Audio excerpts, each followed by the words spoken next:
जय हिंद दोस्तों। क्राइम की सच्ची कहानियों में आप सबका बहुत बहुत स्वागत है। मैं आपका दोस्त के आज फिर एक कहानी के साथ आपके सामने हाजिर हूं और आशा करता हूं कि आप सभी लोग अपने घरों में स्वस्थ और सुरक्षित होंगे। ये बात है 14 अप्रैल 2008, लगभग 13 साल पहले की। और कौन सी बात, यह मैं भी आपको बताऊंगा। बावनखेड़ी एक गांव है एक्चुअली।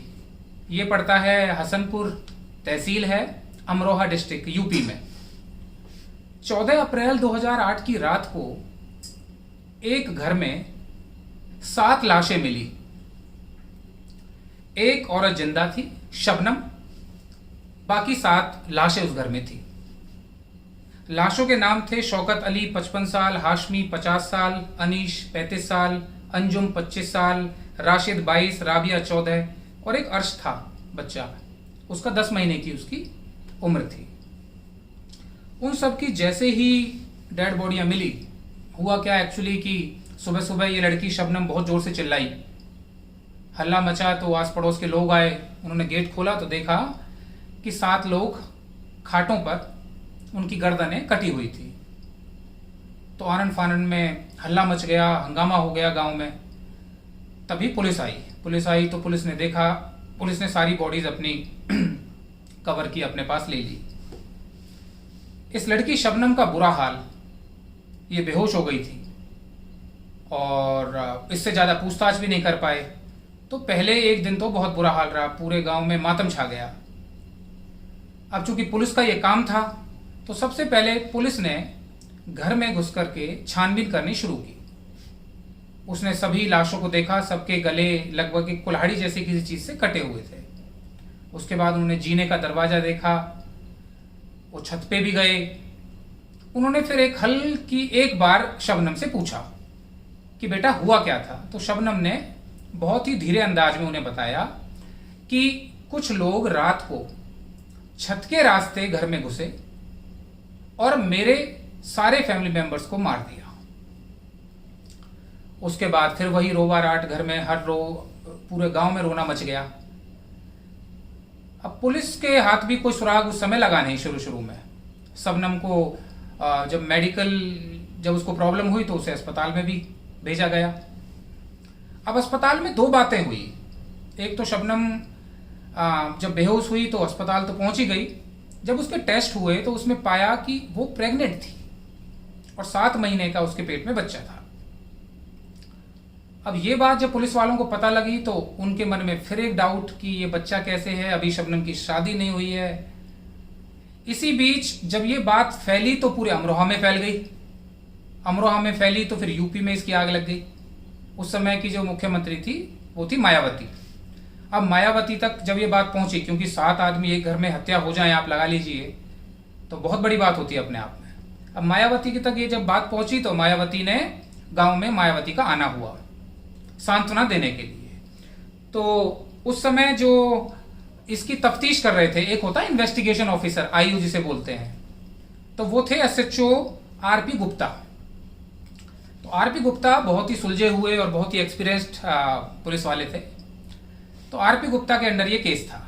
तो मायावती जी आई, उन्होंने देखा सारा कुछ, तो उन्होंने सोचा कि 5 लाख की राशि, 5 लाख की धनराशि मुझे इस लड़की को, क्या नाम है, शबनम को दे देती हूं मैं, क्योंकि सांत्वना के रूप में, कुछ मुआवजे के रूप में आप कह सकते हैं। लेकिन जैसे ही उन्होंने ये कहा, चूंकि ओहदे में एक एसएचओ और आप सोच सकते हैं मुख्यमंत्री बहुत छोटे थे, लेकिन हिम्मत देखिए, उन्होंने हिम्मत दिखाई और रिक्वेस्ट करी मुख्यमंत्री जी से कि मैडम आप 2 दिन का समय मुझे दे दीजिए, 2 दिन का समय आप मुझे दे दो, उसके बाद जैसा आप कहेंगे वो सब कुछ होगा। तो मायावती जी ने उनकी बात मान ली और 2 दिन का जो उन्होंने समय मांगा, उसमें सबसे पहले एसएचओ साहब ने दोबारा से छत पे जाकर के उस पर्टिकुलर जगह को देखा जहां से शबनम ने बताया था कि वो छत से आए थे। लेकिन वो खुद कंफ्यूज, क्योंकि आप सोच के देखिए, अगर कोई रस्सा डाल के छत पे आएगा तो रस्से के निशान या कोई उसका एक आध रेशा उस किनारी पे जरूर लगेगा, छत की जो बाउंड्री होती है, या कोई नसेनी वगैरह या कोई सीढ़ी लगा के आएंगे तो कहीं ना कहीं खरोंचे दीवार पे जरूर आएंगी। उन्हें ऐसी कोई खरोंचे नहीं मिली वहां पर। एक पाइप था पतला सा, जो पानी की उसका जो ड्रेनेज पाइप होता है, उसको भी टटोला, देखा वो इतना कमजोर था कि उस पर कोई चढ़े तो वो टूट जाए पाइप।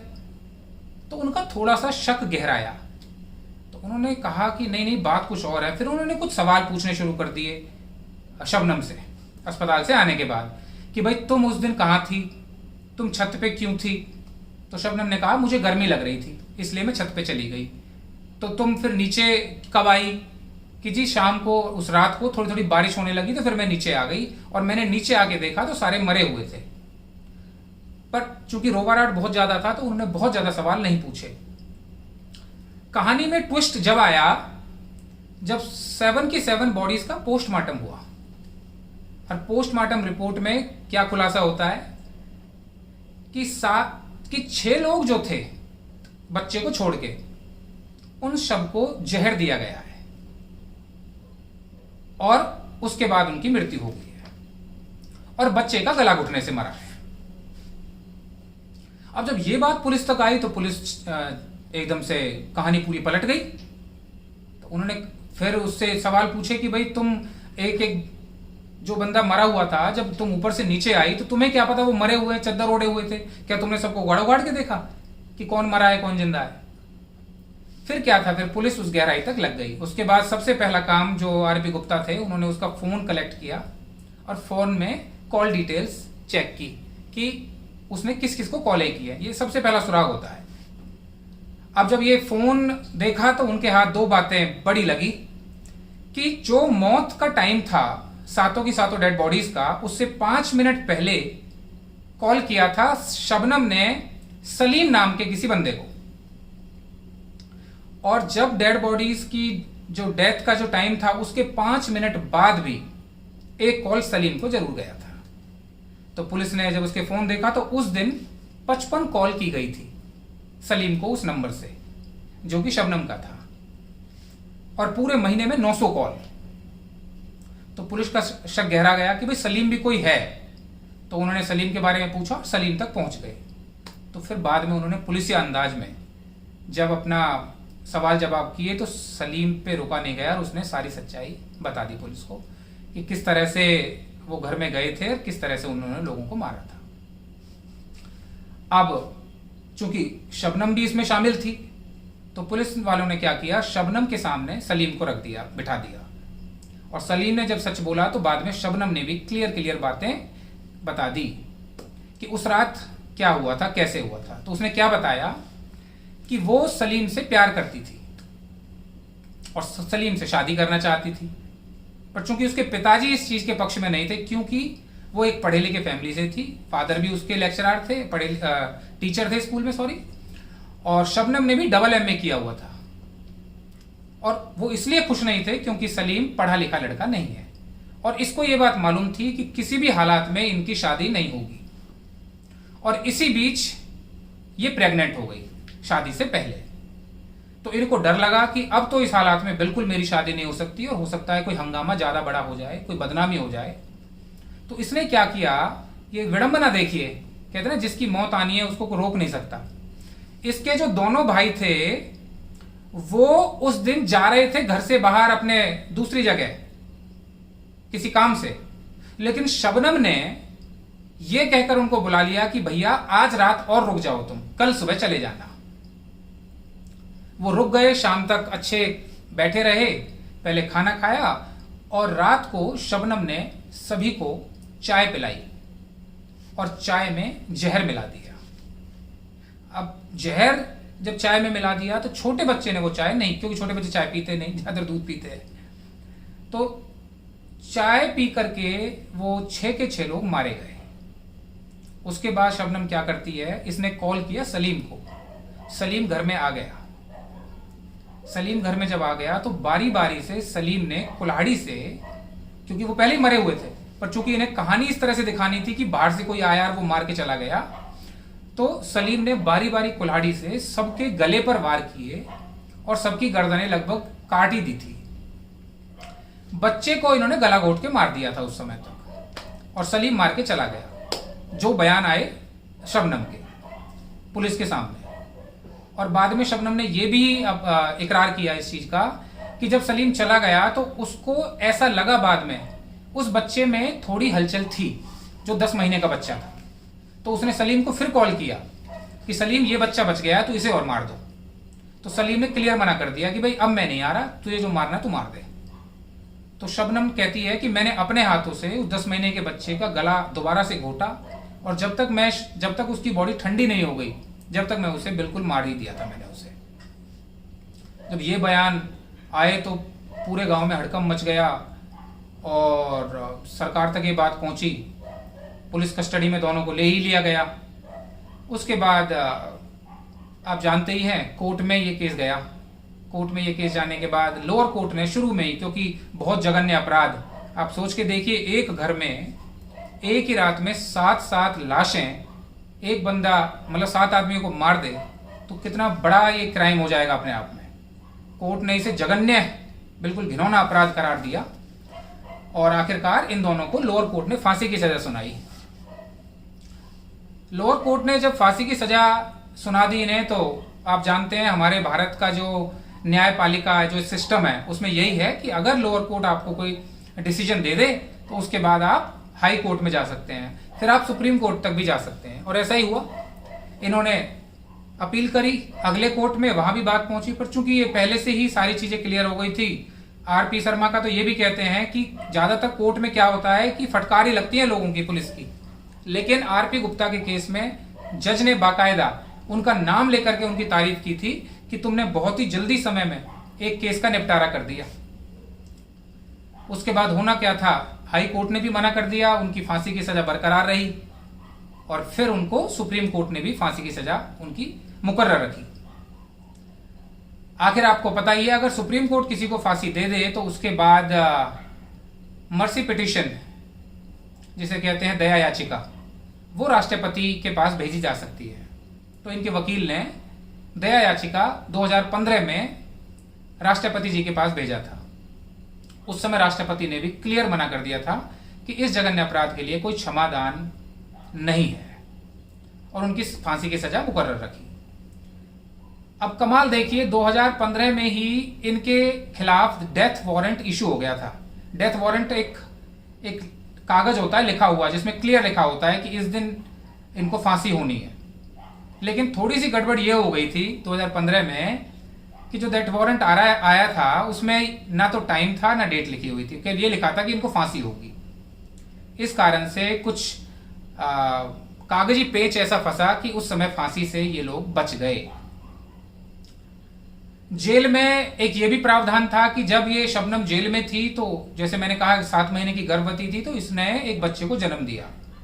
तो हमारा कानून ये कहता है कि अगर कोई महिला जेल में किसी बच्चे को जन्म दे दे तो 7 साल तक वो उस बच्चे को जेल में ही रख सकती है पालन पोषण करने के लिए।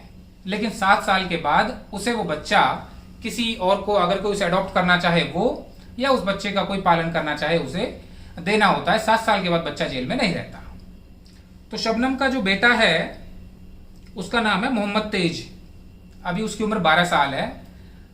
और मोहम्मद तेज जब 7 साल पूरे हो गए तो शबनम का एक दोस्त कह सकते हैं आप।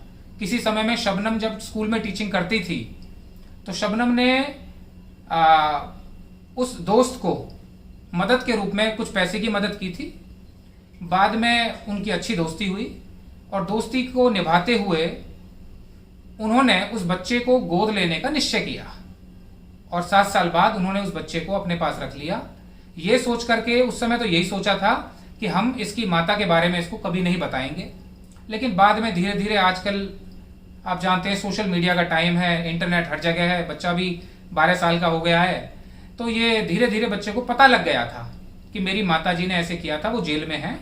और फिर उसके बाद कई बार बच्चा शबनम से मिलने जेल में भी गया। अब जेल का देखिए, जेल में भी क्या हुआ कि शबनम रामपुर जेल में बंद थी पहले। तो अभी कुछ साल पहली, कुछ महीने पहली बात है, एक जेल में एक सेल्फी ले ली शबनम ने किसी फोन से, पता नहीं फोन कैसे आया, कहां से आया, और वो सेल्फी जो ली वो वायरल हो गई। उसके बाद उसको शिफ्ट कर दिया बरेली में और सलीम को भी बरेली शिफ्ट कर दिया गया है। अब बस लोगों को यही वेट है कि कब इन दोनों को फांसी होगी। और ये तय है कि अगर शबनम को फांसी होती है तो वो पूरे भारत में आजादी के बाद पहली महिला होगी जिसको फांसी के फंदे पर लटकाया जाएगा। सलीम को तो फांसी होनी तय ही है, शबनम को भी।